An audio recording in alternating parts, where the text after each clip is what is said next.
All right, you didn't have a good Friday, but you're going to have a better It's going Saturday. to be an awesome Saturday.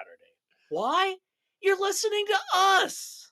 It is Sports Frenzy 2.0, the weekend edition. Your favorite politically incorrect pop culture phenomenon. We'll talk rock and roll. We'll talk movies, TV and streaming, books. We'll talk whatever just to get you through your hangover. And don't worry, you're going to do it all over again next weekend. Because this is your Uncle Dave and your Uncle Kev coming at you March 30th, 2024. Of course, we're recording the 27th. So there's a delay on things that you just have to deal with. So grab your coffee, get those eggs frying, get that bacon going. You know what to do. Yep. And this week, of course, we will always, as always, start off with rock and roll, but gonna kind of blow through music a little bit quicker than we normally would. We've got a lot more when it comes to TV and movies. Yep, we Your do. your Uncle Dave is taking off next week, so I know. gotta save Alas. some stuff for me for next weekend to get you kids through. And what the hell? We're awfully subdued right now. I don't think we are. I think we're pretty fired up. Yeah, maybe. I get tired of yelling at these idiots each and every week. I know. There's only so much you can Yeah. do. We can only tell you what to do so many times before you freaking figure it out. I feel like the cops on Patrol Live. They get to the point where they just sit there and take it and take it and take it. And we're sitting at home going, would you fucking yell at them and arrest them already? Oh, just shoot their stupid ass. Just tase them in the damn face and be done with it. Yeah, last weekend's I got to the point where I literally couldn't watch anymore. Were you just so pissed at the morons? Well, I was just begging the police officers to arrest these ingrates. Yeah. Don't touch me! Don't touch me! And they're screaming and yelling and cursing and swearing. Yeah. Just tase them on principle for Yes. crying out loud. All right, we have 3 songs for you this week, maybe 4, depending on your Uncle Dave. No, now that he's told me, now I'm thinking about it. Now that he's told me he's off next week, Save only the 3. fourth. I will got save 3. the 4th. Yep. All right, so 3 songs, 3 different artists that we like. Yeah, that's the thing. I've had a hard time reconciling these 2 3 of them. songs over the last 4 or 5 days as I've been listening to them. Let's start with the good stuff. Let's just Thank God for Sebastian Bach this week.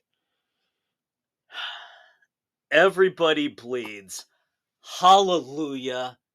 We have rock. We have metal. Sebastian has not disappointed us. Yep. His vocals still frickin' solid. Yep. Second single off the upcoming album, Child Within the Man. Oh, I cannot wait for this one. Yep. First 2 songs have been stellar so far. Yes. Oh my God. Now, of course, if you watch the video for Everybody Bleeds, and then of course you read the lyrics, it's kind of like a song about us destroying nature and the earth, if you want to read that far into it. And Sebastian sometimes goes a little bit off the rails, in my opinion, when it comes to his politics. He can, but at least it rocks. Yes. Yeah, no complaints on that front. This sounds like he has toned things down from his previous solo albums, where he's trying to get more into the old Skid Row sound. Yes, what made his a little more melodic. We're not saying going all the way back to the first album, but just give us a little more of that Slave to the Grind. He's got that little bit of an edge to the vocals, and his range is still solid. Yep. So Everybody Bleeds. I cannot give it anything less than a strong 3 frenzies. It's a very strong 3. Yep. I flirted with a weak 3.5, but that might be a little much. But a solid 3 is When right the album there. comes out, That we'll see where is it fits in, and it could actually elevate the could album. potentially. So So it's right in that wheelhouse. then we move on to one of those bands that we like that not many people do. We've seen them in concert, and they were magical. They were Yes, fantastic. the Black Moods. Oh, And now I knew something was wrong. this I knew something was off when I saw the announcement in my email for this new song, A New Era for yeah, the they're Black going frickin' Moods. experimental crap. And I told you, I watched the video today, but I told you when I saw the picture that accompanied the announcement, very weird. This S&M stuff, just No, what are they thinking? why? This You were a solid rock band. Beyond solid, You stellar. were right there. We would see you if you would appear again in the area. Heaven is such a letdown from everything else they've done. Yes, and again, scared me when I saw something that almost seemed like an announcement of that. A new era. Like, no, no, no, no, no, no, we no, don't no, want a no, new era. no, no. We already got No. screwed over by Greta Van Fleet by doing this bullshit. Very good comparison. Maybe not as extreme, not as bad. Not but as still, bad, but still, it's not you. You had us with what you were. Do not deviate from what works. Yeah, so Heaven is, again, like Dave said, it seems more experimental. Um, I don't know what to compare it to, but it is definitely not the old Black Moods. It is not the straightforward meat and potatoes rock and roll that we've been used to getting from them over their first 3-4 albums. Yeah. No, this is very disappointing. Yeah, it's just literally it leaves me numb. It leaves me, I'm baffled, yes, befuddled. why they would do this would just, again, leaves me speechless. And it's a podcast. I need to talk. I know, but it just, when you get to this point with a band That you've invested in. It's so damn disappointing when they go off the rails so you far. what you want to be is a fly on the wall in the studio when they came up with this decision. No, I want to be the person standing there in the studio with a baseball bat to smack him upside the fucking head saying, "What the hell are you thinking with this crap?" Yeah. Yeah, Heaven is not anything close to what we're used to from the Black Moods. And again, I don't have a straight point of comparison. We'll have to wait for the album to see how everything shakes out, And I the guess. way they have been over the last couple albums, if this is the first single, we might not see the album till 2025 Yeah, because they're they like very to stretch this stuff slow. out. I can't. I give it a very, very weak 2 frenzies. That's where I'm at with it as well. Cannot It's recommend very it weak. though. I know. I never thought I would say that with a Black Mood song, but I cannot recommend this. No. No, avoid Heaven. And again, I have trepidation waiting for the new album. I will give you a glimmer of hope. Glimmer of hope. Maybe this is like Tattoo with a different kind of truth with Van Halen. Tattoo was the worst song on that album. It was absolutely and the rest of the worst. album was pretty damn good. So maybe that's what we're looking at here. We can only hope. But why do you lead with the worst? They're getting bad advice. Whether it's what song to lead with or what musical path to go down. Then the thing that's different, of course, with Van Halen, established band, they're making their own decisions. And, they decided to go with Tattoo, which was dumb. Tattoo. But When with it a should younger have been, band, with when a it younger band like should have this. been Chinatown. Now, see, you like Chinatown more than I did. It's still better than Tattoo. Yeah, but every other song is better than those two. Sorry. I don't disagree, but if you're going to take one of the worst two, at least take Chinatown over Tattoo. Chinatown was better than She's the Woman. Oh, She's a Woman was bad. Not as bad as Tattoo, but yeah. But again, we're digressing. Yeah, hopefully that's what this is. Come on, Moose. Some bad advice. Just one song. Please let it just be a one-off. That eventually will come out will be back to the old black moods. Now we get to talk about John Bon Jovi. The worst. Now we should not do this. We did this last week. We did.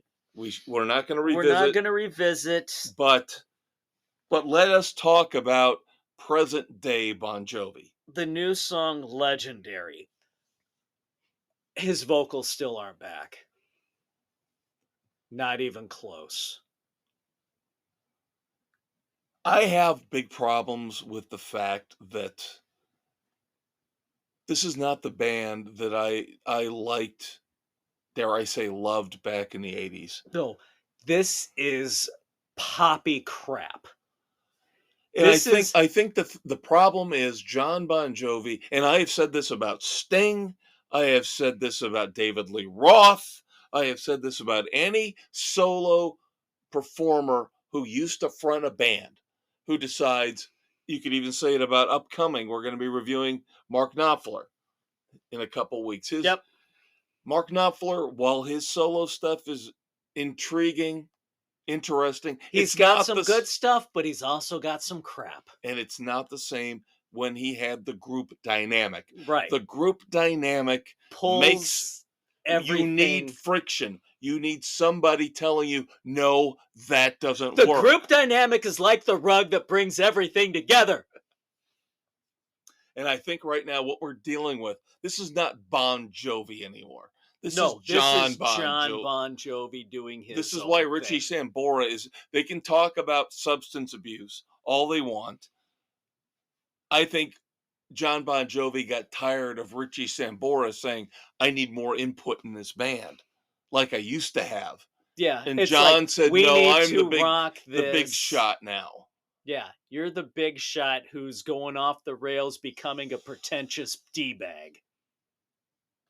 Now, of course, the video isn't necessarily reflective of the song, but if you watch the video for Legendary, the two original members who are left from the classic lineup, going all the way back to Runaway, 7,800 degrees Fahrenheit, New Jersey, Slippery When Wet, that classic lineup.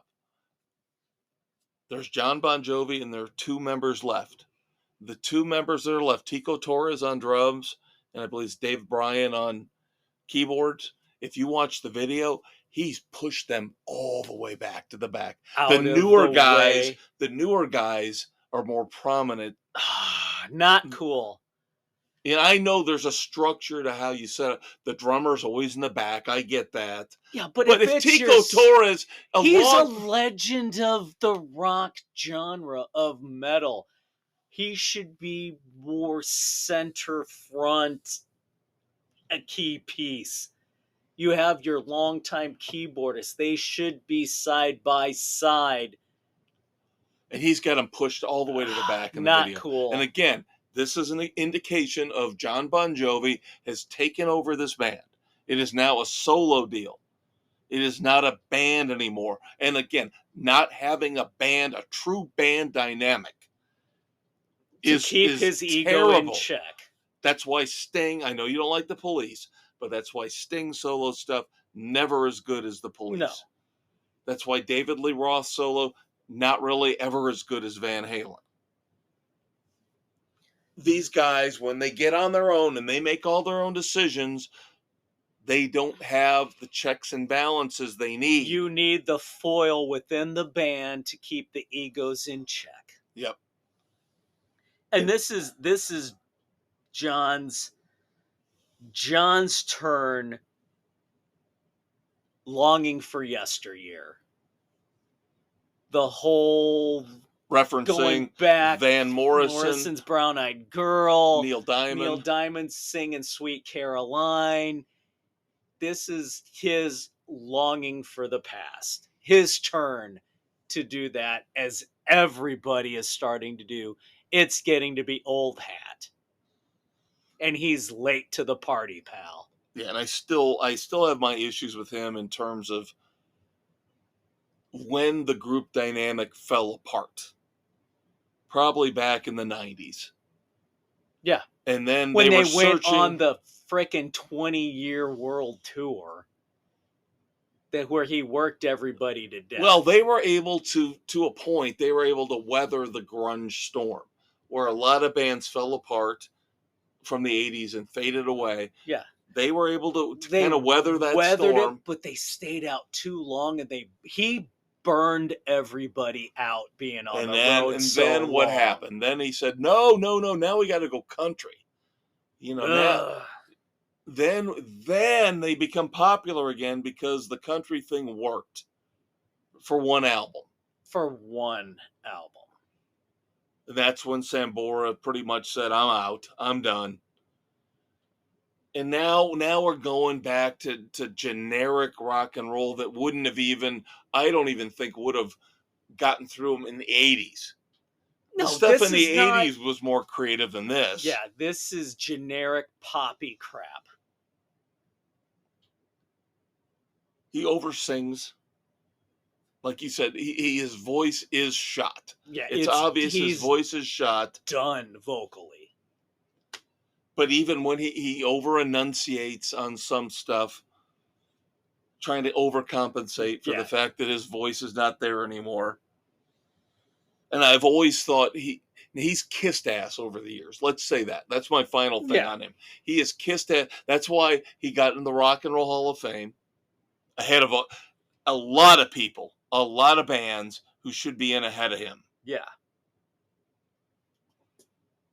He kissed John Winter's ass. He sucks up to Bruce Springsteen. He played the acts like game. He's an equal to Bruce Springsteen.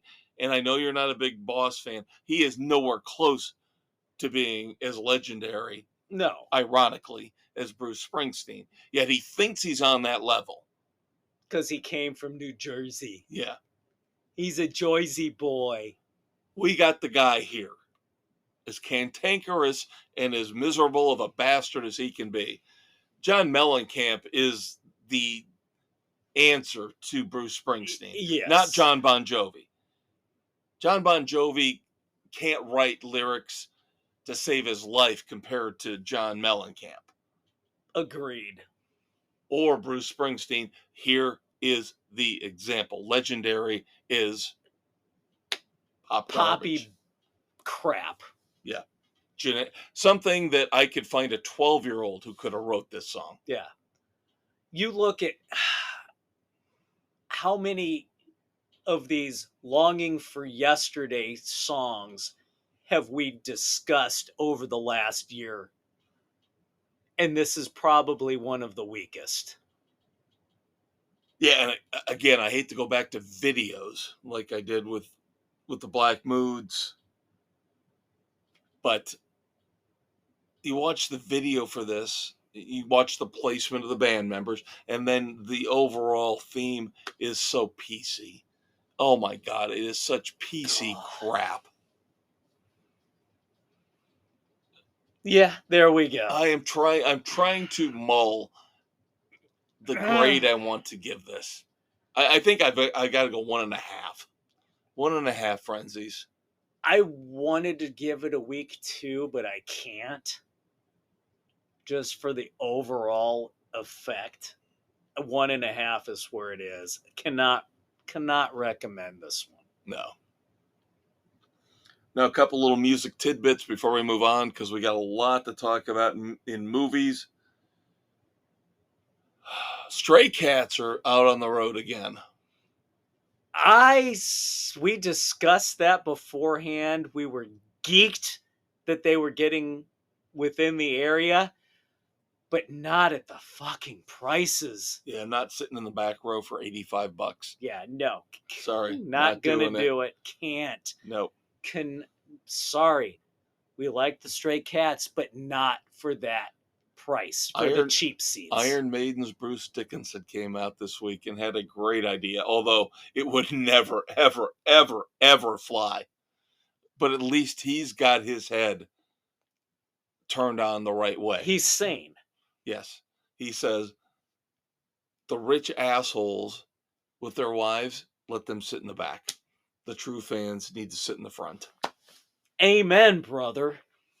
But good luck trying to get that into play. Yeah, that'll never happen. His heart's in the right place. It is. But yeah, the true fans are getting fucked over by the overpriced crap. Then finally, we talked about Sebastian Bach, of course. The one lone bright spot in our music reviews this week. Unfortunately, or maybe not, maybe things could happen eventually. Could we have cohesion musically? We have lost yet another Skid Row lead singer. Now we know Eric Grunwald has had a lot of health issues since he joined Skid Row. The Gang's All Here was a great album. Very, very good album. But he cannot do it anymore. He has had to bow out permanently from Skid Row. So that means we're going to be looking for our 5th lead singer for Skid Row since Sebastian Bach left. But maybe Sabo needs to get off his high fucking horse and just settle everything with Sebastian. Sebastian is more mature than when they split. He was Skid Row vocally. That was perfect. His vocals melded so well with their music. Suck it up, guys. Mend the fences and put the fucking band back together. I think a reformed Skid Row would be unbelievable and would sell a shit ton of tickets. Dude, we're there. We would be in. At some point, you've got to figure this out. You have got to. Now, again, Put the damn egos aside. The theme here, of course, running throughout this first segment is solo acts used to be in the front of big bands. Can they go on their own? Mark Knopfler's not bringing Dire Straits back together. Dire Straits is done. And it's sad because I still think he was better in the group dynamic. Yes. But something like Skid Row, we could see that. We could see that maybe possibly working, those guys getting back together. We talked about Rat, and they just don't want to do it, and I don't know why. Stephen Pearcy keeps saying, I would do it. The rest of them don't want to. Idiots. We talked about Dokken, where Don Dokken just, I guess, is just a raging asshole, and nobody wants to work with him. George Lynch couldn't work with him, except for very rare occasions, for like 2 songs on a tour a few years ago. And of course, Cinderella's screwed because of that damn contract that was put together. Yeah. So anyway, Skid Row, get back together. Give us some semblance of hope. Now, for those of you who have tickets, there are 4 U.S. shows remaining for Skid Row. You get a little bit of a treat, though. A little bit of a treat. Ooh, I'm titillated. They have a substitute singer for these 4 shows. Now that Eric Grunwald is out, Lizzie Hale from Hailstorm Ooh, will be singing lead for these 4 shows. color me intrigued by that one. Nothing near us, though. Fuck it. But yeah, Lizzie Hale. Hailstorm is still one of the bands I would like to see. Yep. And they, of course, have covered Slave to the Grind on a covers album in the past. Yeah. So she knows the catalog Vocally, well enough. I love her vocals. So she will be finishing up the Skid Row tour. That is very cool. So for those 4 shows here in the U.S. coming up, if you've got tickets, color yourselves lucky. There you go, kids. All right, we've got to move on to movies in the non-stop sports frenzy format that we have now instituted. And I promised you last week, kids, not 1, not 2. I have 3 movie reviews, but what do you have? I have one of the biggest movies coming out this year. I have Ghostbusters, Frozen Empire coming at you. All right, so the Ghostbusters are back, baby. Frozen Empire, not a disappointment coming off of the last one. Afterlife was so good. Afterlife was so good. Frozen Empire, it doesn't disappoint. And it brings back Winston and Venkman and Stans in more prominent roles instead of just at the end like in Afterlife. They're kind of there as key pieces in the story. It's a beautiful, it's a great melding of the new and the old together. I was very happy with it. With this one, you have the ancient god, deity, creature, whatever you want to call it, that was captured within a sphere of bronze to keep it from trying to take over the world. And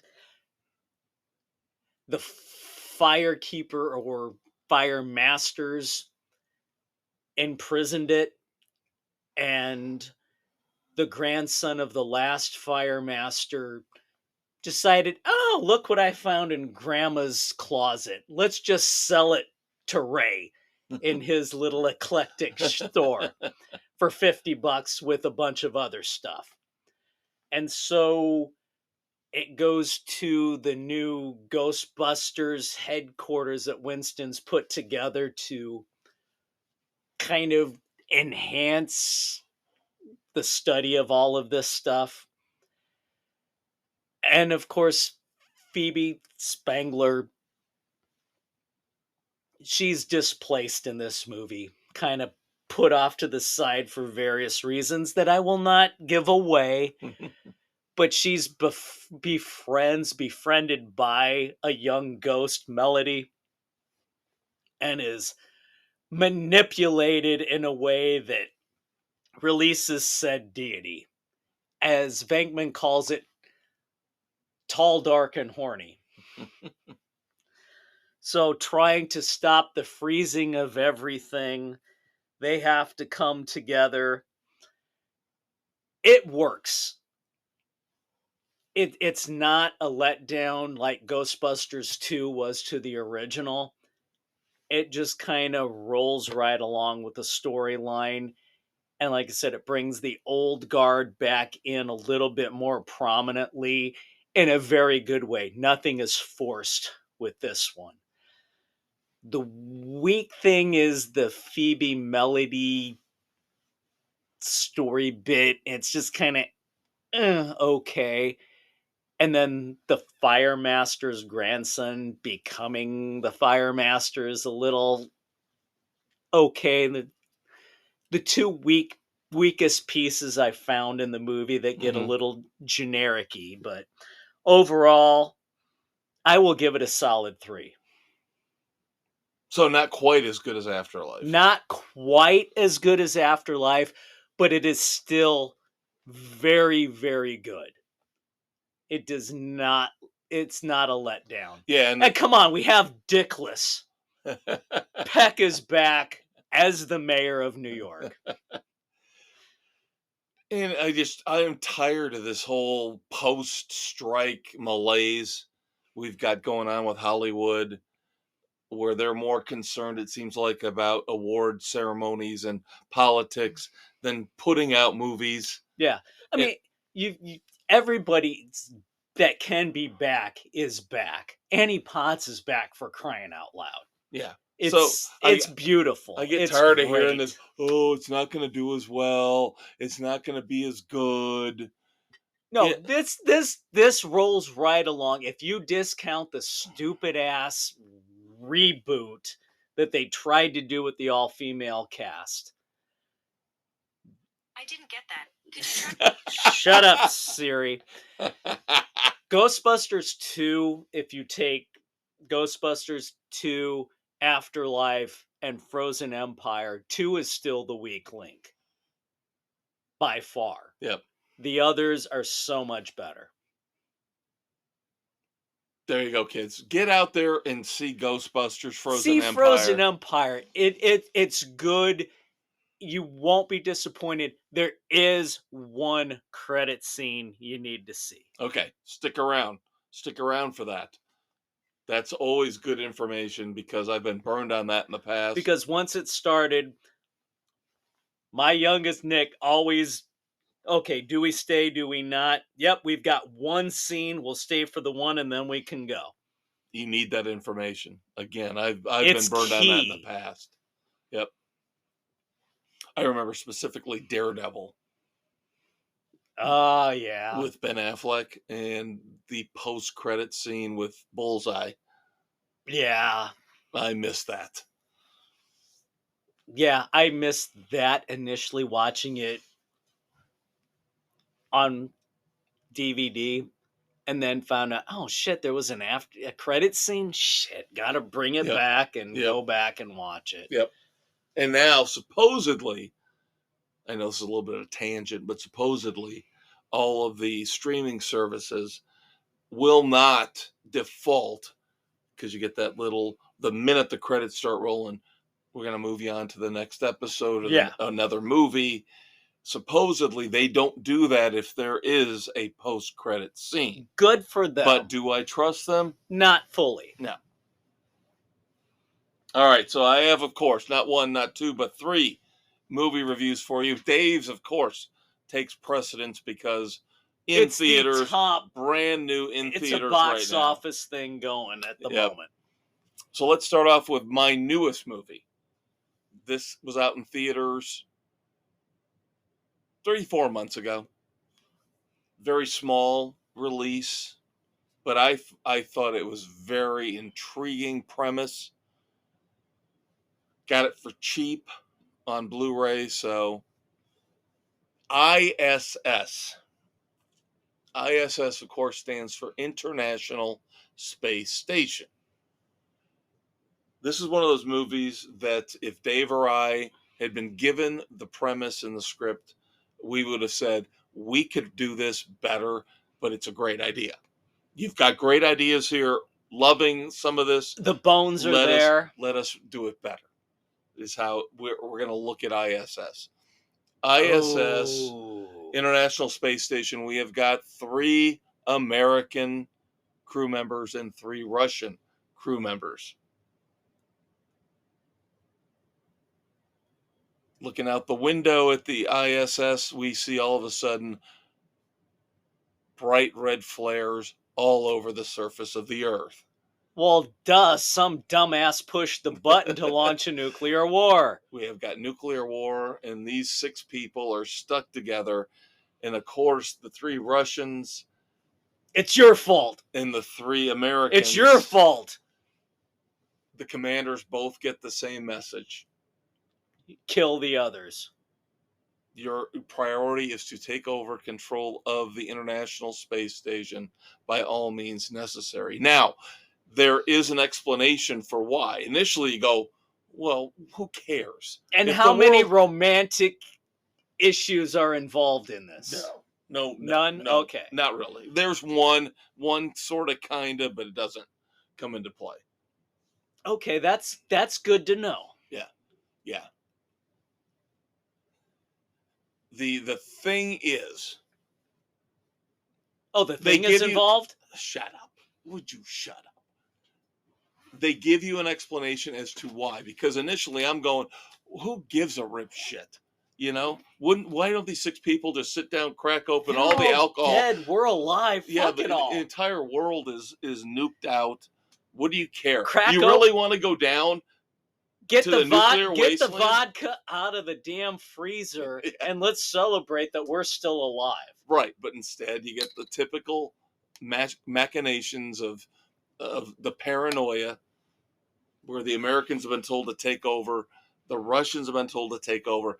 Again, you're giving, as the viewer, a specific reason why the space station is so important and why both sides want it. So there is something going on that explains why there's tension there. Beyond that, it kind of falls apart. It doesn't do. This is the part where you and I should have taken over. We could have made this so much better. Why do we have to run everything? I know. It's just, there's not enough action. There's not enough tension build up.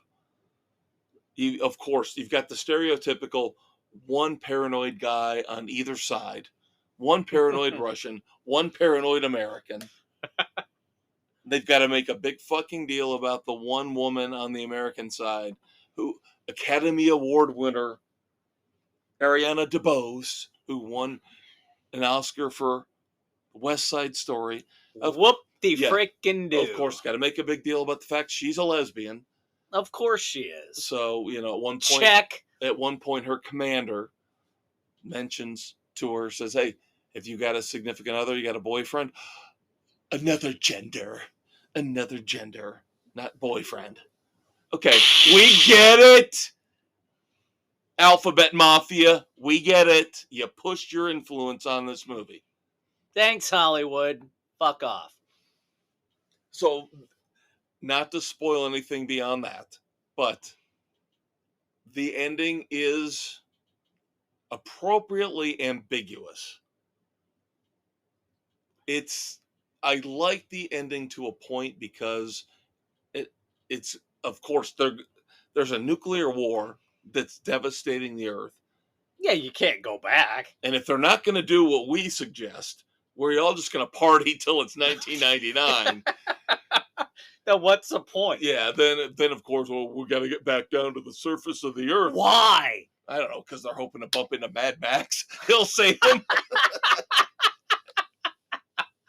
Just walk away.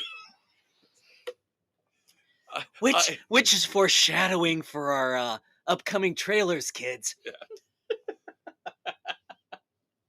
So I did like the ambiguous ending, because that's about all they could give you. They couldn't, otherwise it would have just been a complete, absolute downer ending. Everybody in the space station's dead. Everybody on Earth is dead. Everybody's dead. Just let the aliens take over. So that's more foreshadowing, kids. So I did like that. I like how you're setting me up for this. Yep.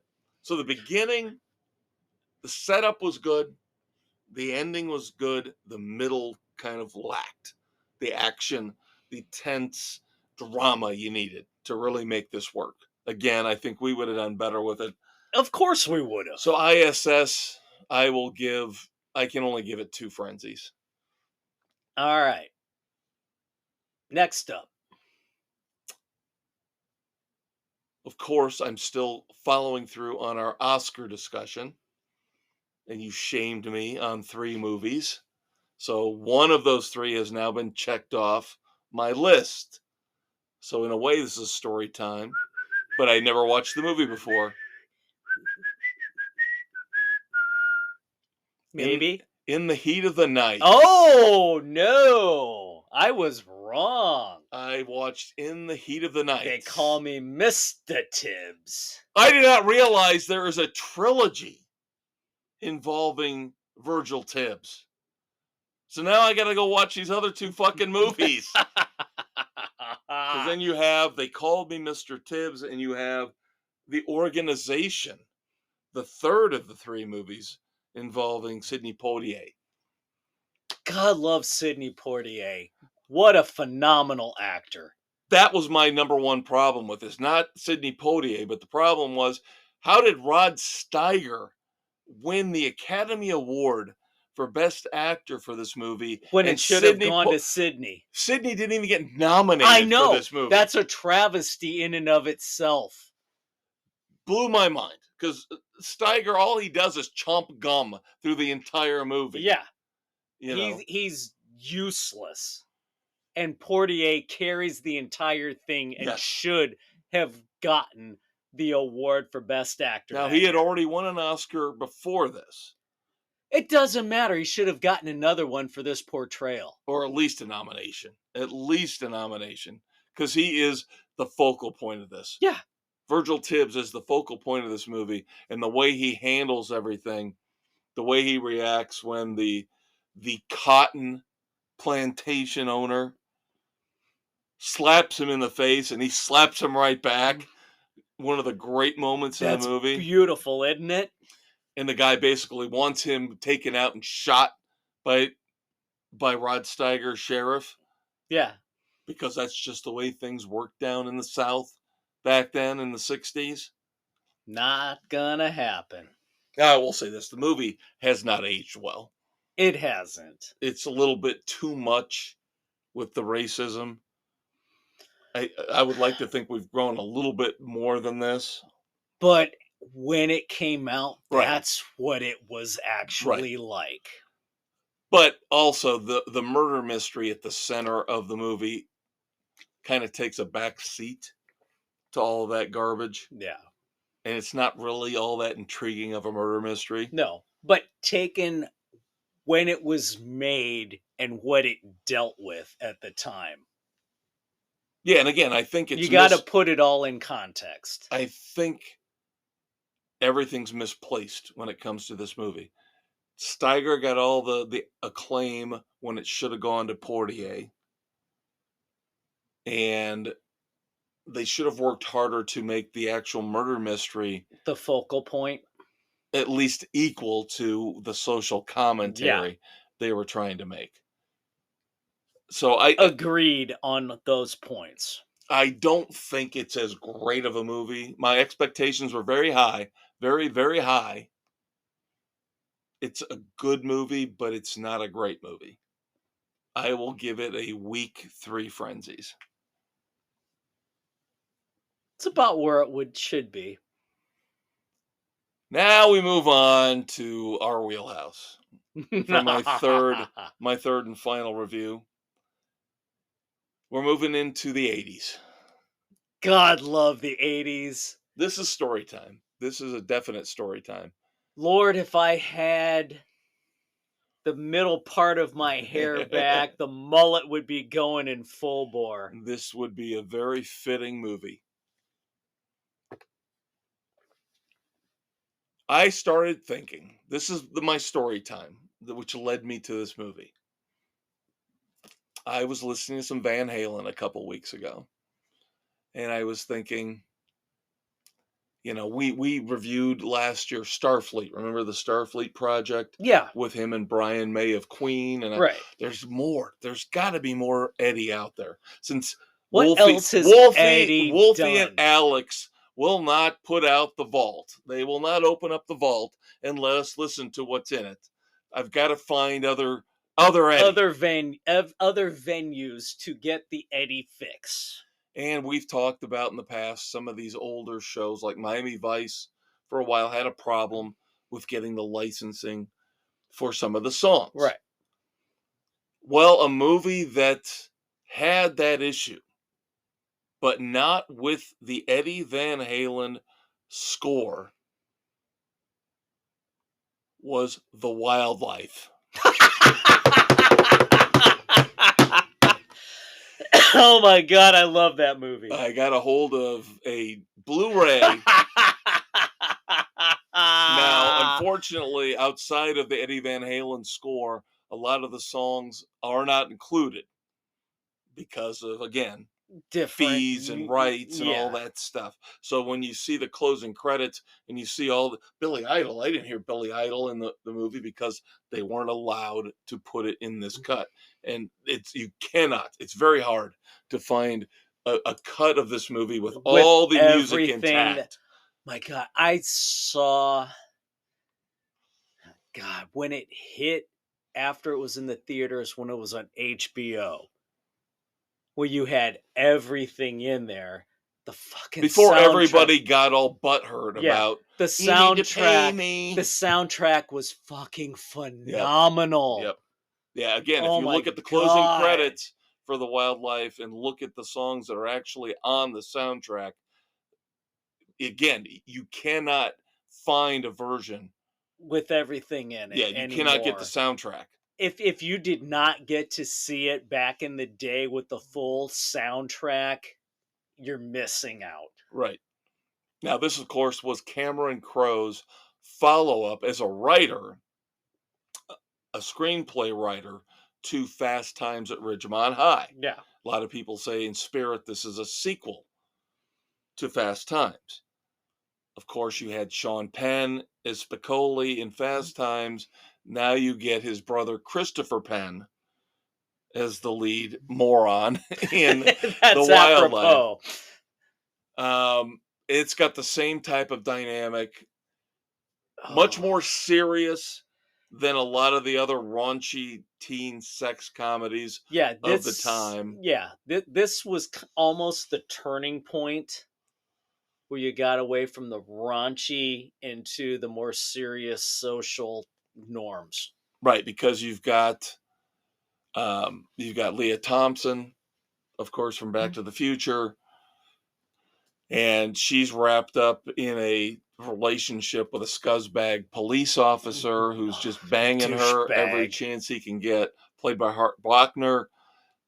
And she finds out he's married and stuff like that. So serious things going on here. Yeah.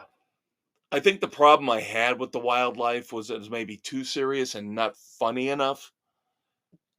Very few I laughs. can see that. You've got the Vietnam veteran side story. Yeah, that really has no humor in it whatsoever. No, this was more a serious movie versus the raunchy comedy. Right. You've got a couple big party scenes. Okay, great. Scene in a strip club. But the thing is, whereas Jeff Spicoli was your comic relief in Fast Times at Ridgemont High, and actually, between him and Ray Walston as Mr. Hand, that kind of worked the dynamic. Yeah. The antagonistic dynamic. What was it? Our time. All you've got is Chris Penn trying to throw out this lame line all the time. It's casual. It's casual. And that's all you get. It's casual. Otherwise, he's really a jackass. Yeah, he's kind of a doofus. And I wouldn't let the guy have 2 cents of mine and trust him with it. But somehow we're supposed to think this guy should get together with this nice young woman who works at the mall with Rick Moranis with big hair. Oh my God. And I almost forgot about that. And they almost ruins Eric Stoltz's life because Eric Stoltz is dumb enough to let him move in, which he never should have done. But he had to because he needed the money.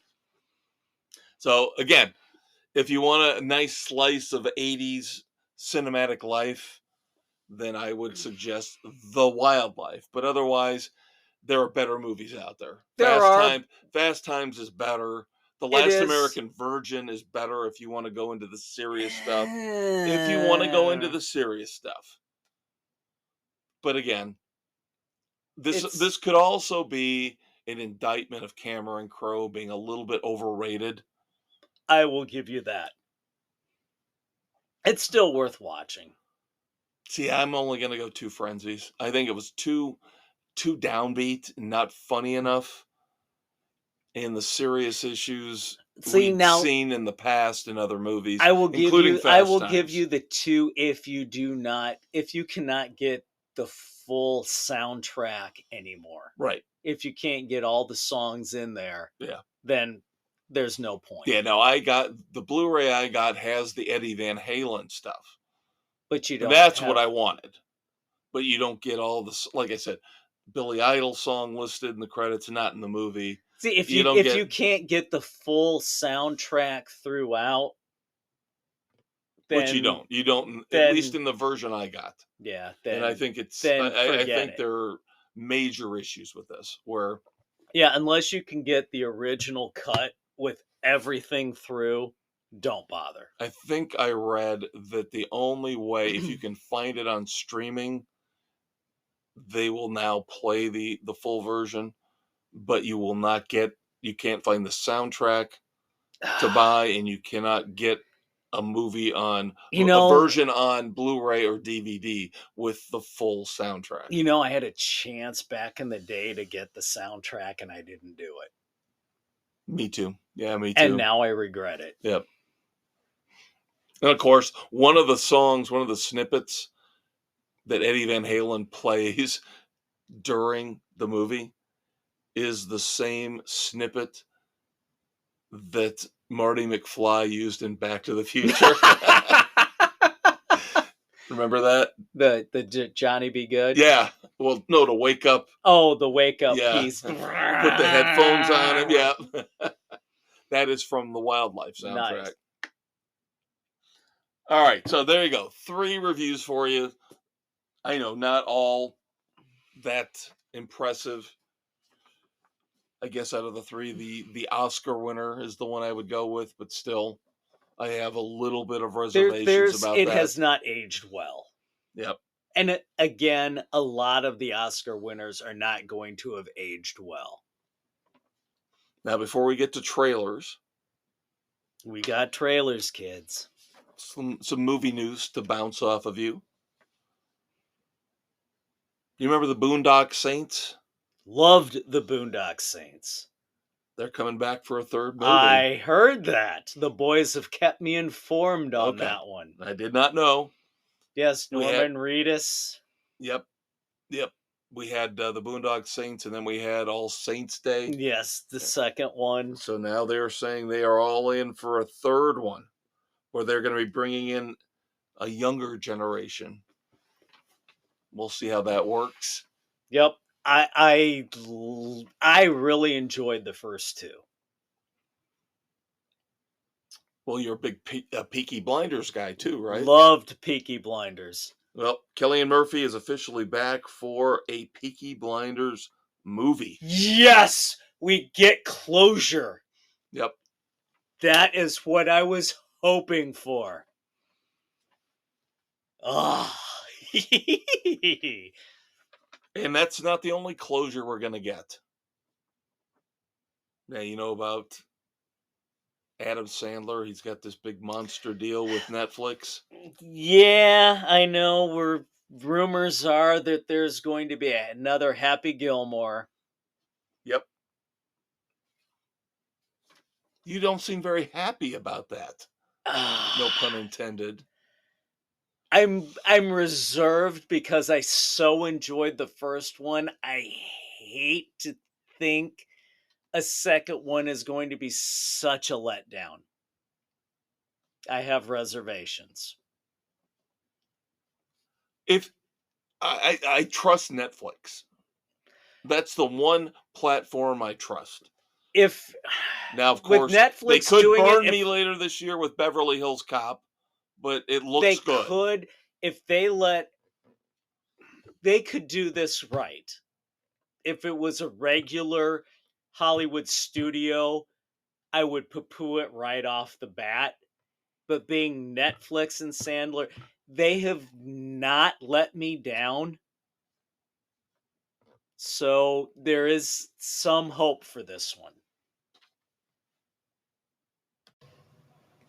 But all I can hope is that we get Julie Bowens again In a bra, panties, thigh highs, and a garter. Am I wrong? No, you're not wrong, Dave. You're not wrong.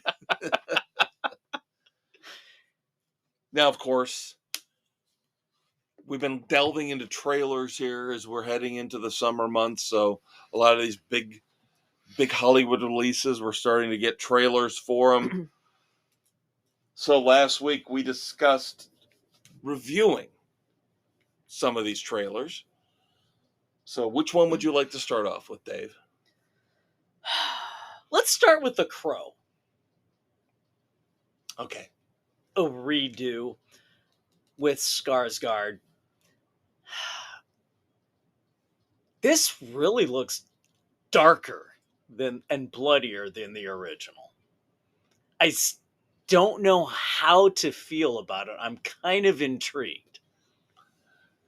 See, to me, I told you last week, this is sacred ground for me. This is one of those movies that I wish they never messed with, and I didn't see anything in the trailer that really makes me think that there was any reason to do this again. It shouldn't have been done,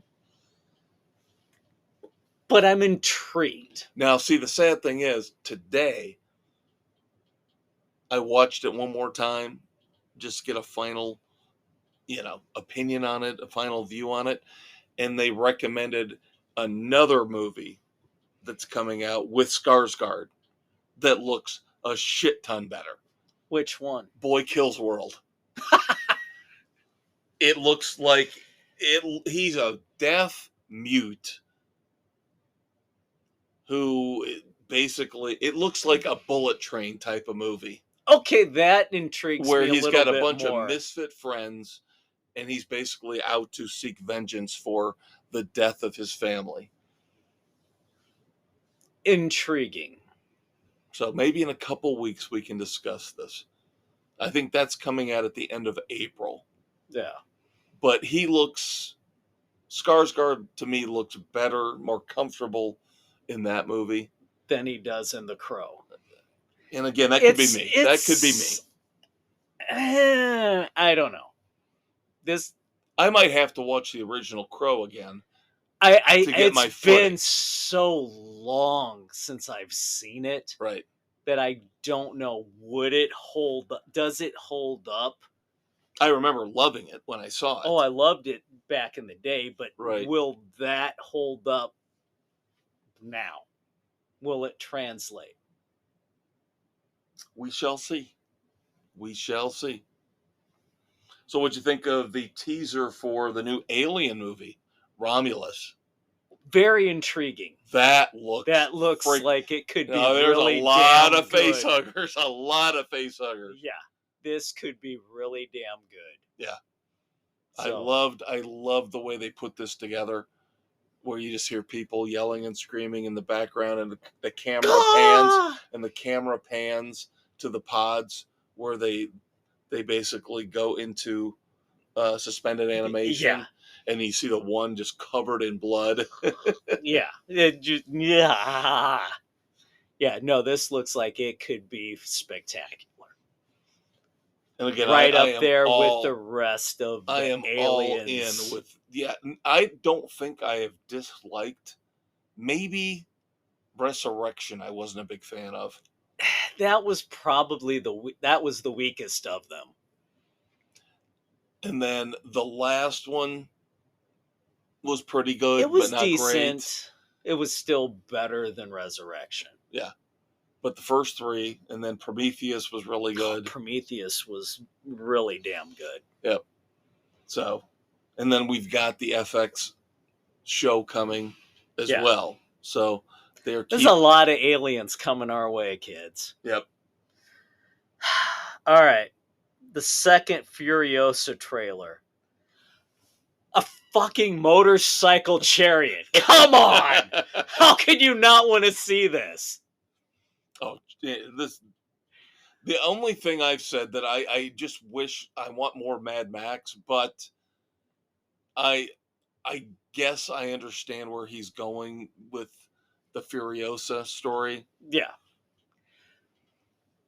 you've got the secondary character where it would come together, but oh my god, this still looks good. Oh yeah. It looks phenomenal. It looks like, yeah, George Miller doing. He's got his post-apocalyptic world. Yeah, you've got the goofy vehicles, you've got the explosions. Oh my, the psychotic people throughout. With Chris Hemsworth with his big schnoz. Looks like he's bought in completely. Oh my god, he looks like he is having fun with this character. Yep. No, I cannot wait for this one. Did you watch Damaged? I did see the trailer for Damaged, and damn, I love a good serial killer hunt. It looks very intriguing, doesn't it? It does. It just... There's a lot going on. Yeah, I just can't figure out if this is going to be a movie that gets a big push or not. Or is it going to be a straight to video? Is it going to be a limited release? This has the potential to be a big theatrical release. Well, you would think, again, all we hear is, because of the strike, we don't have a lot of stuff to put out there. Then fucking put whatever you've got out in the theaters. Damn it. Quit being namby-pamby bitches. We're seeing some smaller movies make some headway. Yeah. This is one we did not discuss last week, but this is a trailer maybe to check out. The movie just opened this past Friday. I am a huge fan of the found footage horror movies. I've always loved them. Oh, the Blair Witch type thing. Paranormal Activity, Blair Witch. I'm a sucker for those. We got a new one that just came out this past Friday called Late Night with the Devil. Have you heard about this? I have not. They've got this found footage from a 1977, and you can, like a Mike Douglas type talk show. Oh, God. Late night talk show. The Merv Griffin It's a type. Halloween night, and this guy is, I Dick guess, Cavett doing... Right. The ratings are down. He's struggling to keep the show afloat. So they're going to perform like an exorcism. Oh, good Lord. On the show, and things, of course, get Go bloody awry. and nasty. It looks like it could and be what great. Was it? Late Night with the Devil. Nice. It's out in theaters right now. So as you're listening to this, second weekend out in the theaters. But I'm a sucker for the found footage stuff. To me, it always adds an extra level of, whoa, this could be real. Maybe, possibly. Yeah, this harkens back to our 80s horror genres where, yeah, there's some good stuff in there. Yeah. No, ever since I saw the Blair Witch Project and that ending freaked me out beyond all belief. It was a letdown for me. Now, see, I didn't think the movie overall was all that great, but I thought the ending was spectacular. We'll agree to disagree. I thought it went cheese. Really? That's where it lost me. All right. Good news for you moving to TV and streaming. I'm sure you've heard this. We all know that Amazon Prime has announced they're going to do a Renee Ballard series. Yeah, they're trying to build upon the Bosch universe. They have announced who will be starring as Renee Ballard. And who will that be? Maggie Q, who I kind of like. Okay, not bad. As long as they keep Titus Welliver as Bosch.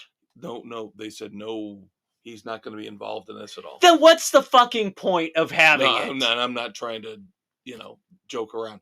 They said Bosch will not be involved in this. Then what's the point of having the Renee Ballard?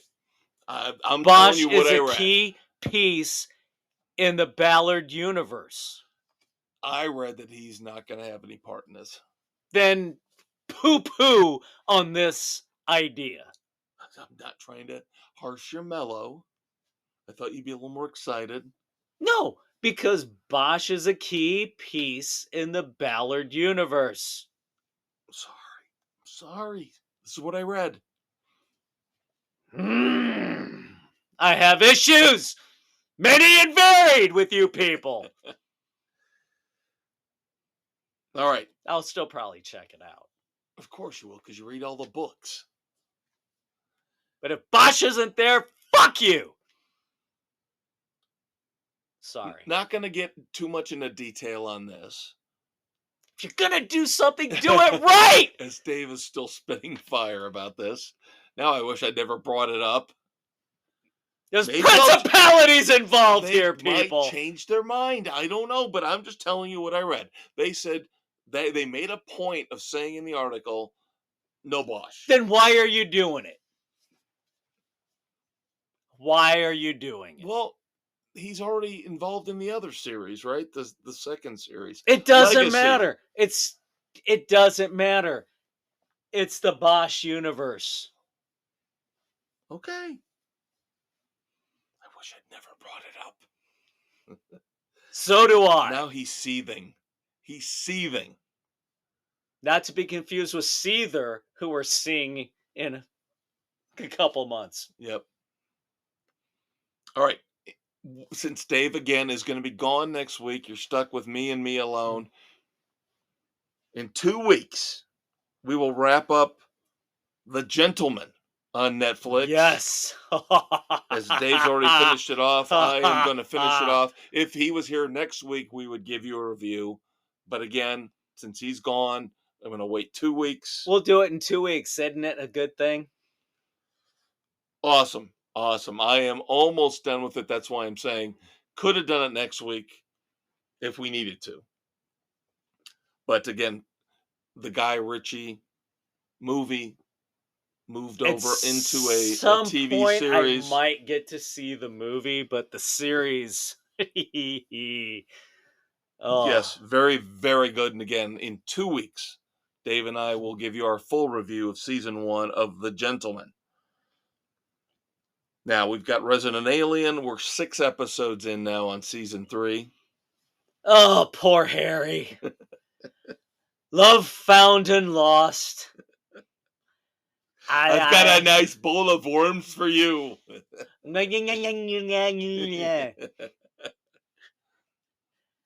Oh my god. The interplay between Harry and the avian lawyer. Tell me that has got to be so ad-libbed. The two of them playing off of each other is brilliant. You couldn't have found anybody better to play opposite him for that role. Yep. Now, again, we're not going to spoil things for you kids if you haven't watched it, but it's just a refreshing bounce back for Resident Alien. Season 3 so much better than season 2. Yeah, and damn it, I have a newfound respect for the sheriff. He's been great this year. He has been great this year. Finally coming to his deputy's defense. Yep. And backing her up. The interplay between them has always been good, but that for rant, them, she goes on rant against her gets grandma. bleeped out. 90% of it gets bleeped out. Oh my god! I was dying. I was rolling. I was laughing so hard. It was perfect. It was awesome. We were never here. Yep. I told the paramedics that she's insane. Yep, we were never here. Oh, the sheriff has come into his own in this season. He has had a great year. Yeah, this has been great for him. And again, it's a bounce back for the entire show. And the mayor's wife's still hot. Now, yes. Oh my God, yes. She is. My God, yes. Oh God, yes. Yeah, she's pretty. No, we still don't know. I have not done my research to find out if they're going to do the stupid split season again. Hopefully not. Hopefully not that it keeps rolling, but this season is a bounce back after the drawn crap from last season. Less funny, more serious season 2. Yeah. Season 3 has bounced back beautifully. And then we move on, of course, to Tokyo Vice.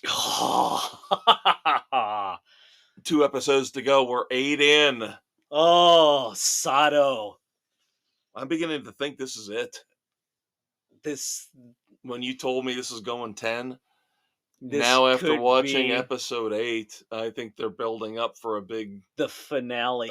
finale. Yeah. Yeah. But yeah, Sato stepped up, did what we wanted him to do. Yes, as appropriate. Jake calling home in this one, and Dad saying, "Do what you have to do." And them coming to peace with each other felt right. Yep. So very, very intrigued. And Katagiri, with everything going on in the police force, Yeah, that worries me. that's that worries scary. me. And then the new prime minister, the Yep. wild card, Tawagaza's wife. Yes. Yeah, because She you've got is the strife wild card. internally in his family. Yeah. He thinks he's taking over all the other families, but he's His got issues wife- in his own. His wife holds the cards. Her family, he's still the street thug. She still holds the cards, and it's going to be intriguing to see how it all rolls together. Yep. So we'll be getting very, very close to the end by the time Dave returns. Ugh. Actually, we'll be done with it, won't we? We'll be able to do a full review, 10 episodes. Yeah, I think because 9's out right now as this hits. As they're hit, yeah. So we'll have that as well as the gentleman. So we'll have 2 we got for you. 2 major series coming to an end. God help us. And I've also been watching on Netflix. I don't know if I'm going to stick with it the whole way. I don't know. This is one of those ones where I'm going to toy with it like a cat with a ball of fur. I don't know. 3-Body Problem, which is a big-time scientific sci-fi. 3-Body Problem? Yep. Why have I not heard of this one? It just debuted last week. You've got a bunch of scientists committing suicide. You get flashbacks to communist China in the 60s. Oh. It has to do with communicating with aliens, but who's in it? Isa Gonzalez is in it. The beautiful, stunning Isa Gonzalez is in it. So, is there any redeeming qualities? I've only watched first episode. Not yet. Potential? Well, probably not. I don't know if it's going to be that type of show. Oh, well, then fuck it. But she is so beautiful. Oh, so beautiful. Like I said, I don't know. I might finish watching the second episode, see where it goes. But I'm not. I got other stuff I can watch. I still haven't gotten into The Tourist yet, season 2, which I'm dying to watch. Yeah, I know we still got to finish the last season of Breaking Bad. See? Other stuff. All right, before we move on, 2 moments of silence. 1 pop culture moment of note. For those of us who love to eat nasty, awful, terrible fast food.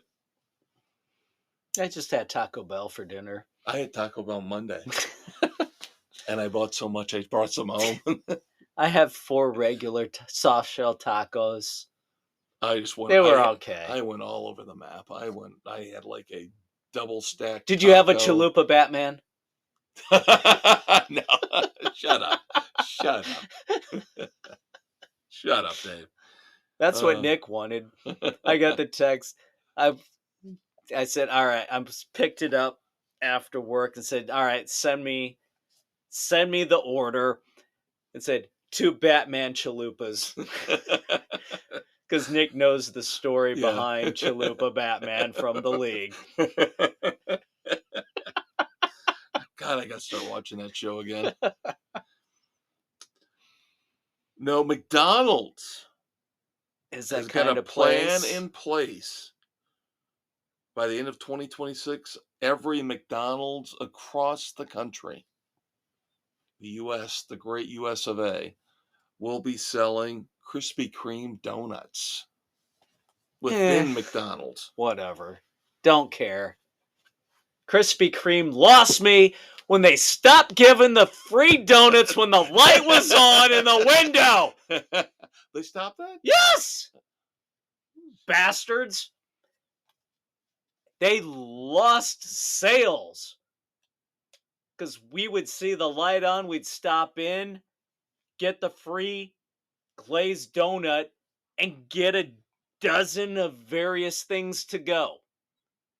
They stopped giving the free donuts, and we said, screw you, you're not getting our money anymore. What was it? The story I read today?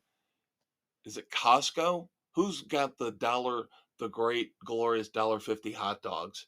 Is that Costco? It's Costco or Sam's Club, I think one it's of them. Costco.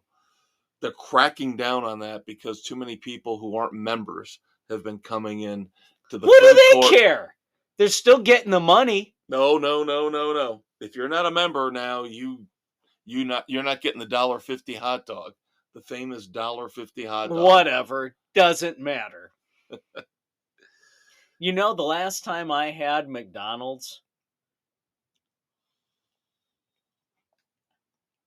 2017, I had breakfast when we were on our way back from our big family trip out west.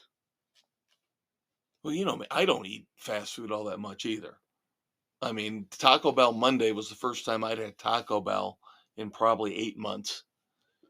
And I don't think I've had McDonald's as we for a record year. this, Taco Bell, this was the first Taco Bell I've had in 3 years. Part of the problem is fast food isn't affordable anymore. It's not. And that was the thing. And you know what? You could run through the drive-thru and get a couple things for $3-4. I would rather get a Jimmy John's sandwich or a Subway sandwich for the money versus one of the stupid ass other things. Right. Well, like I said, I went to Taco And Bell for screw lunch. Burger King because they stopped having the cherry ices. And the hell with Wendy's. So you got a problem with the cherry ices. You got a problem with Krispy Kreme not giving out free donuts. And screw Wendy's because the last 3 times I went there, they fucked up the order. Oh, Wendy's. Wendy's is awful. They are the most expensive, and this is scientific, proven fact. The most expensive of all the fast food chains. And they screw your order up more than anybody else. Their service could be even worse than Taco Bell. Yeah, it is. Those people are just ass backwards fucktards. If there's any fast food you go to, even though the line is ungodly long, they get you through quickly. They fuck you in the drive-thru. Chick-fil-A. Well, Chick-fil-A, everybody loves and admires Chick-fil-A. It's God's chicken. But no, they have the drive-through thing figured out.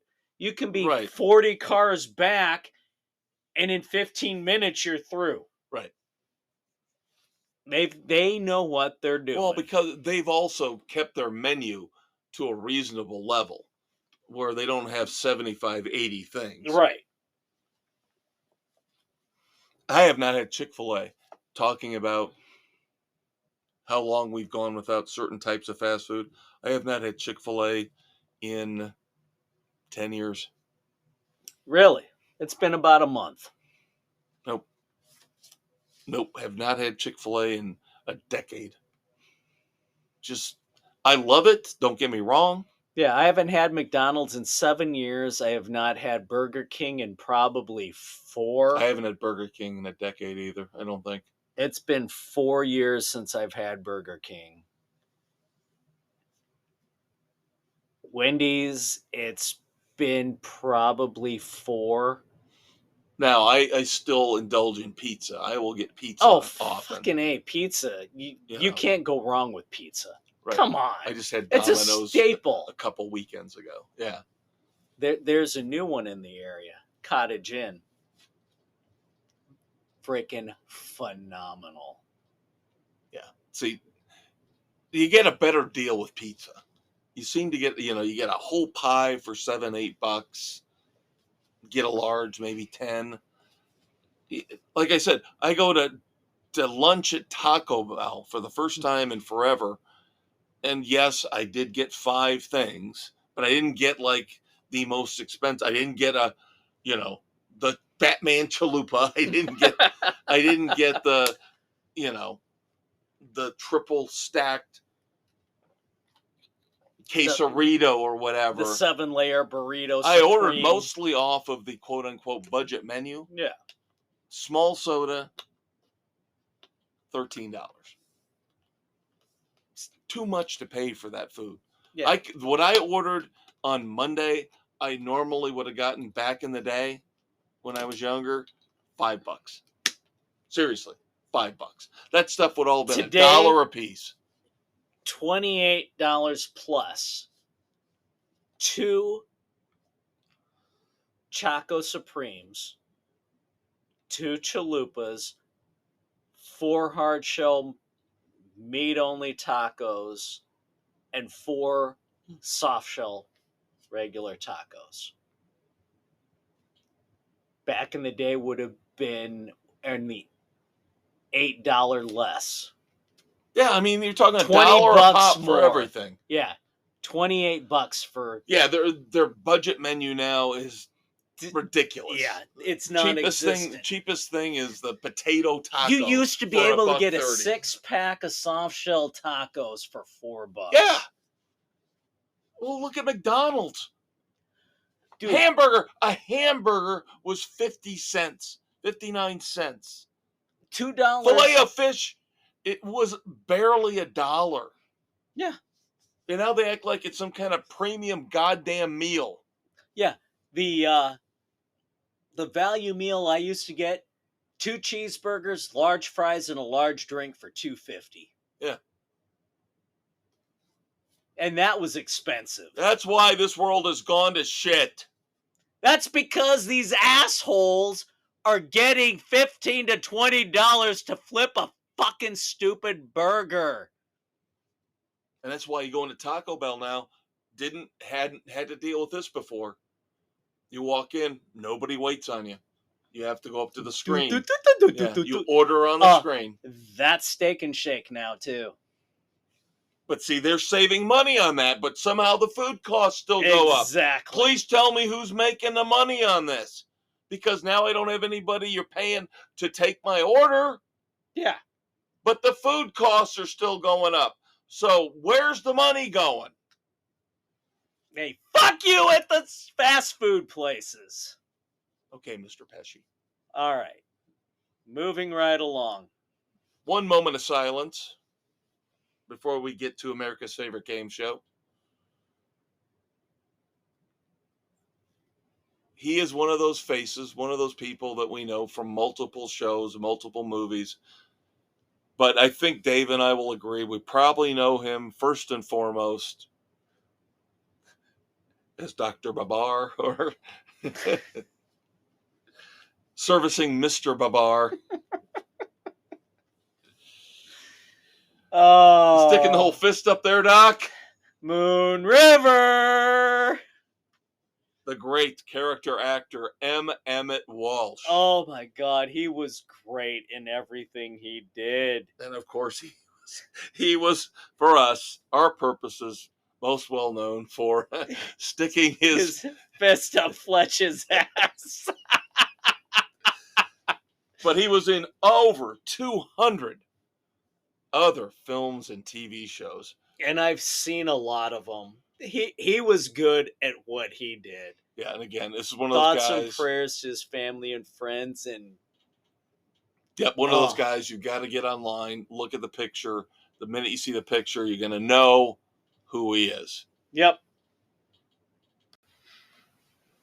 All right, kids, it's time to pivot on Spotify, Google, Radio Public, Pocket Cast, Apple, Overcast, Castbox, Amazon, Audible, and iHeart Sports Frenzy, baby. Otherwise known as iHeart Radio. And of course, this is our last run with Radio Public. They are going away. Yeah, as you listen to us here Saturday morning, This is one more day. Yeah. And that's it. Radio Public, unfortunately, goes away. Bye-bye. So we just told you where else to find us. You can always find us on Facebook. Links to each and every episode of Sports Frenzy Sports or the Weekend Edition. But as Dave said, we pivot to America's favorite game show. Red Foreman's Dumbass or Not. All right, six contestants this week. Now, I will admit, usually we kind of like to try to have a little bit of fun and humor with this stuff, but a lot of this stuff ends up, unfortunately, being serious, even political, so deal with it. But they're still dumbasses. Of course, we just talked about Emmett Walsh, and we talked about Fletch. So let's stay in that SNL vibe. Oh God! Oh no! Well, we always talk about here. We make a big deal here on Sports Frenzy of talking about how we don't apologize for our opinions. Right, we only apologize for being factually incorrect. So I feel like Dana Carvey this week is a dumbass because he's got this stupid little podcast with David Spade, a guy who I never understood how anybody thought he was funny. David Spade, to me, was never funny. Massive head wound Harry? Come on! Now, Dana Carvey was funny. He was the master of impressions. Yeah, Dana Carvey's always good. But why are we going to do this? Go back to 1992 to apologize to Sharon Stone, because, of course, they've got her on the podcast as a guest, because of the 1992 SNL sketch when she was on the show where he played an Indian security guard at an airport. And Sharon Stone, we all know. Sharon Stone was all sex back then. Nut job and she now. back then she was also Basic Instinct. Yeah, she was the sex pot. Right. So they did a sketch, which she obviously signed off on, where they made her disrobe as a bunch of leering, inept security guards looked on. And we're so sorry about that. That's so embarrassing to look back at that and see what we put you through. We're so sorry. No, I'm sorry that you didn't go further with it. Bra and panties, come on! Take them off! Let's go! Be better than anything they put on SNL nowadays. Amen to that. But why apologize? Why apologize? You don't apologize what was done then. She obviously 30 years signed ago, off on it. Because, again, like you said, she's a loon. She's a raging nut job right now. And she made her career on, as we know with our Sports Frenzy, one of the she greatest. She made her career on one leg cross. Which, of course, was the greatest moment in Sports Frenzy, cable television history. Oh, is that why Shaggy smells like a wet dog? But why apologize? You don't. Just stop. All right.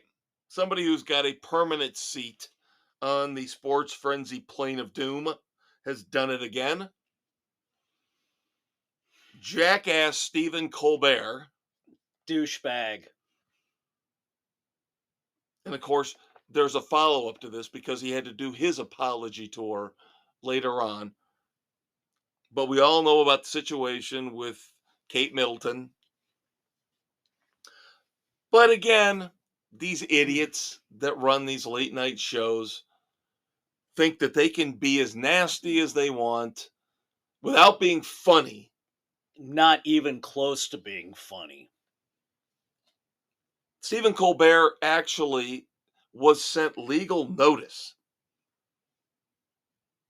over a joke he made about Prince William. Again, this is while Kate Middleton's going to the hospital and nobody knows why. And everybody, oh, why'd she doctor the photo? With her and her kids. So Stephen Colbert decides, let's joke about it. Why did she? Maybe it's because her husband, Prince William, is screwing around behind her back with her former best friend. with Rose Hanbury. And The View, I guess, did this too. Yeah. Well, go figure, those stupid frickin' bitches. And then now all of a sudden that the news comes out that she's got cancer. Oh, we're so sorry, we were making jokes. No, you're fucking morons. You're not funny. Here's an idea. Why don't you wait until you get the whole story before you start making dipshit assumptions and stupid ass jokes about it? Because, for one, Colbert isn't funny. Never has been, never will be.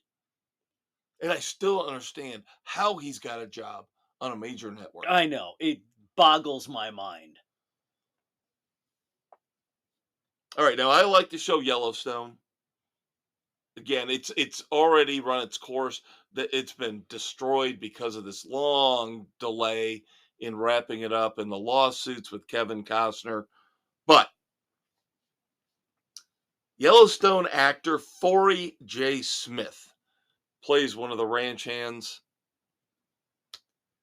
In real life, this guy he might be like an Aaron Rodgers type dude. He's a psycho nut job. Kicked off a flight recently because he refused to sit next to somebody who was wearing a mask. Now, you can feel how you want about the mask, non-mask. What the hell does it matter? How stupid are you to make a big deal of it? How does that affect you? How does that affect you? It doesn't in any way. They're not saying you have to wear a mask. Maybe they're sick and don't want to get anybody else sick. I don't understand why you would throw a big fit about something like this. Nobody's saying you've got to do anything other than sit next to the person. You don't have to put a mask on. Unless you're a raging fucking psycho nut job dumbass. And I'm one of those people that didn't want to wear a mask. I hated it. But I'm not going to freak out about it. No, I hated doing it. But I fucking wore one to be able to go out and do shit. You adapt and adjust if you're a normal human being. And all you got to do is sit there. What the hell? Is it what? How does it bother you? That idiot. Dumbass. All right, so I feel for this woman. I am going to call her husband a dumbass. This woman recently on the internet, mother to be. You've got kids, I've got kids, right? Yeah. Kid. You got to come up with a name, right? You had good names for your kids. I love my daughter's name.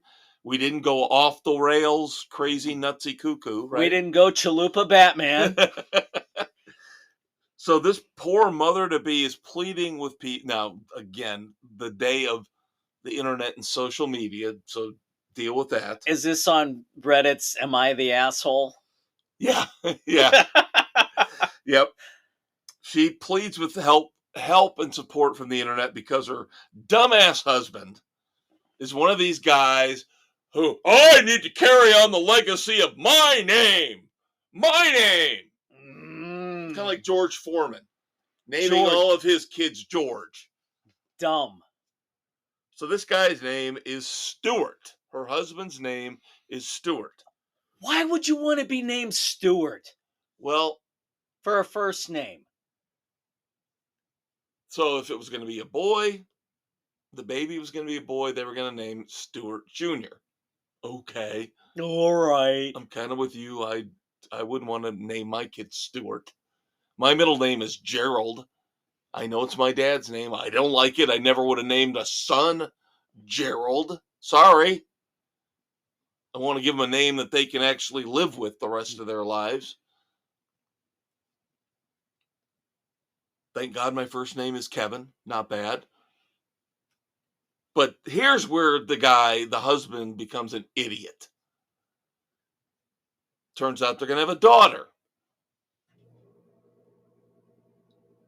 He wants to name the daughter Stuarta. What the Basically hell? tacking an A onto the end of Stuart. Dumbass. Dumbass, dumbass, dumbass. So number one, we're siding with the mother here. Siding with the Amen. mother here, number one.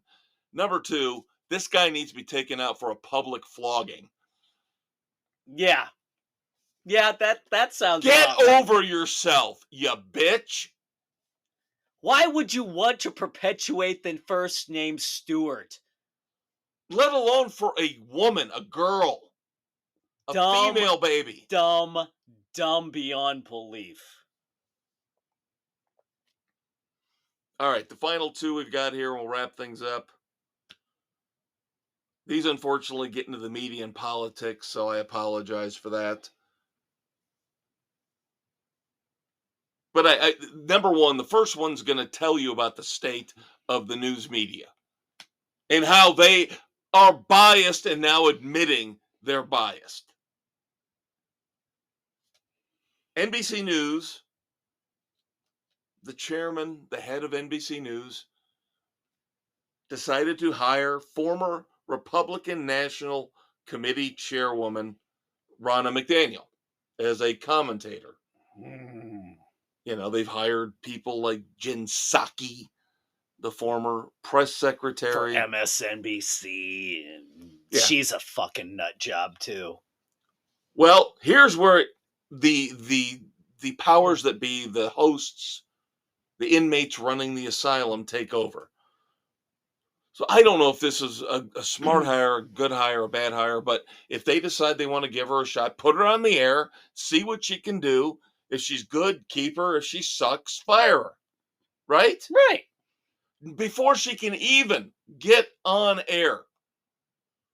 All the idiot hosts at MSNBC, Rachel Maddow, All the liberal nut jobs. they all implode and they say, you need to get rid of this woman. She is not welcome here. She used to work for the Republicans. Big We don't want fucking her deal. here. Gee, what about a fair and balanced reporting? That's my point.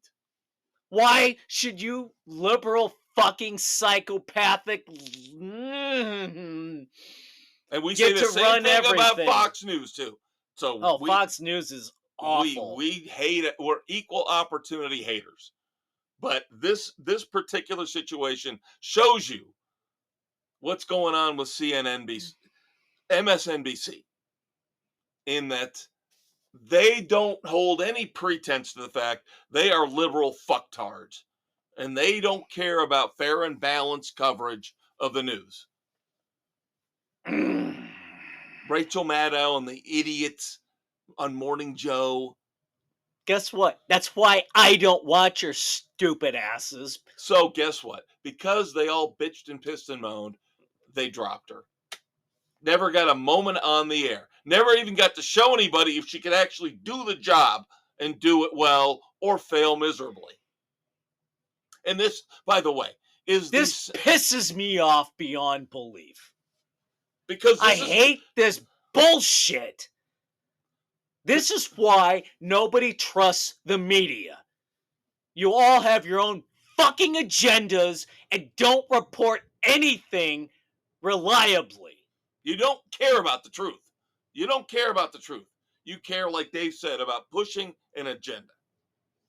Oh, and by the way, another side note here. They recently had, you want to talk about Hollywood also being biased? They had Liam Neeson and Glenn Close reading portions, dramatic readings of the Trump indictment. Oh, come on! No kidding. No kidding. That's fucking stupid. This is what it's come to now. For one, nobody really gives a shit. And you get, again, Hollywood is going to show their colors too. We were promised California was going to drop into the ocean. When? And finally. And the oceans can't rise soon enough to wipe out Washington and New York. Finally, we got this problem at the border. You've heard about it, maybe? Sort of, kind of, Yeah. People. The immigration issue. Yeah, coming across the border willy-nilly. Fentanyl and criminals and all that stuff. And the fucktard TikTok douchebag who came over illegally, who's now telling everybody illegally coming over how to squat in a home. Yeah. Well, Mexico's president, Andres Manuel Lopez Obrador, how about you add another name to that, says he can make this immigration problem go away if we give him $20 billion a month. How about we put a 50-cent bullet up his ass? But he said that's not blackmail. He says that's not blackmail. Bullshit! Fucking retarded dumbass. But we give this Mexican president $20 billion a month, and he can somehow make this bullshit migration problem go away. Otherwise, well, people are going to keep coming across the border. Sounds like blackmail to me. Yep. Screw him, the fucking dumbass. Yeah. You're doing a great job, buddy. If your country was so awesome... Why is everybody trying to get the fuck out? Yeah. And of course, our genius president, who can't put two sentences together, will probably write him a check for $40 billion a month. The man who should be in a frickin' ward. We're screwed. Yep. There's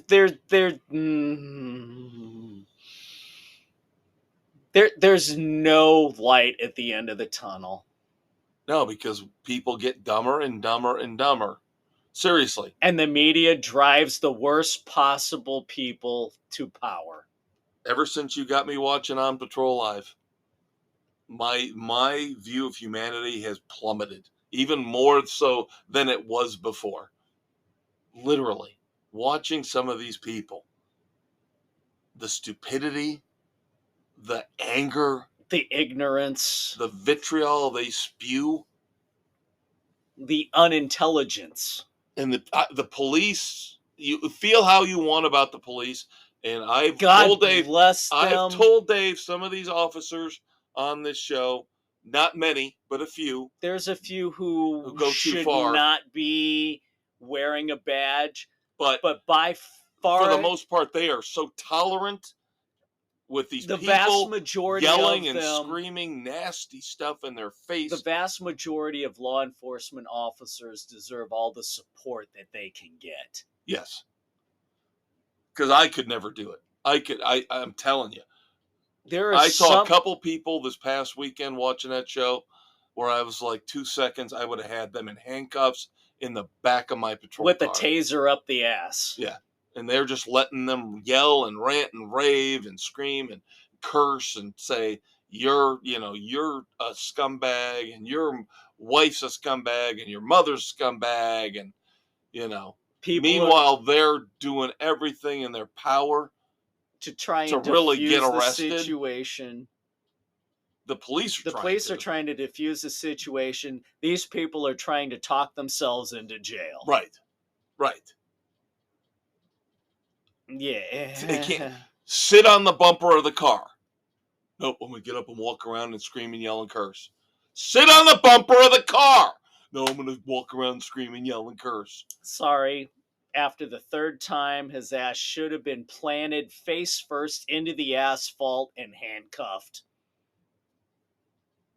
Anyway. Dave's gone next week, so you're stuck with me. I'll be back in 2. We're getting closer and closer to concert season, so we will start having some concert reviews here at the beginning of May. Oh, so looking forward to the beginnings of that. Yep. We'll have to either double up or split because we got back-to-back concerts the first weekend of May for the kids. Friday the 3rd, Saturday the 4th. So summer's coming, so that's a good thing. But we hope you enjoyed. We went off on a couple tangents, fast food and all that good stuff, but it's what we do. Thanks for hanging out. We appreciate it. Check out the sports edition on Thursdays. Otherwise, you will be with me. I will be your sole only, but very effective hangover cure next Saturday morning. I will have a movie review or two for you. I will have an update on some of these shows that we watch. I will have some music for you. Probably review some stuff that Dave hates, like Pearl Jam's new song. Have fun with that. I'll have a couple book reviews when I get back. I'm going to take a hit for the team, for all of you, and subject myself to the new Roadhouse remake. I am going to watch that as well, so that definitely is coming as well in 2 God weeks. help me. I thought you were theoretically opposed to this, so I did not think you were going to. I am, but it's that train wreck. I can't look But you away. won't watch the 2 Reacher movies with Tom Cruise. There's more principalities involved This there. offends me more than that does. I don't understand you. This offends me more than that does. This is a very egregious affront to my guilty pleasure movie that I will watch any chance I get. So in 2 weeks, we will also This way I can review Roadhouse. Just discuss my disdain for Conor McGregor. See, all that and more coming, kids. Like I said, next week I'll have a movie review or 2 for you. I'll probably keep going with my catch up on the Oscar movies. Maybe next week I'll review The Sting. Ooh, there you go. So that could be an interesting review for next week. It's one I've always enjoyed watching whenever I can. also have on the back burner Ferrari. Ah. Michael Mann's Ferrari is one I've... With Adam Driver. Yep. And, of course, Penelope Cruz. Mm-hmm. Never understood the appeal, but... Not really. But a Michael Mann movie I'm always in on, so... I mean, come on. It's an automotive film. Gotta be in on it. Yep. All that and more coming over the next couple of weeks, kids. So take care of yourself. Take care of your loved ones. Channel your anger and your hatred like we do into a podcast. Let it out so it doesn't impact your daily life. Yep. He's your Uncle Dave. He's your Uncle Kev. And we will talk to you. He'll talk to you in a couple of weeks. I'll talk to you next week. Bye-bye.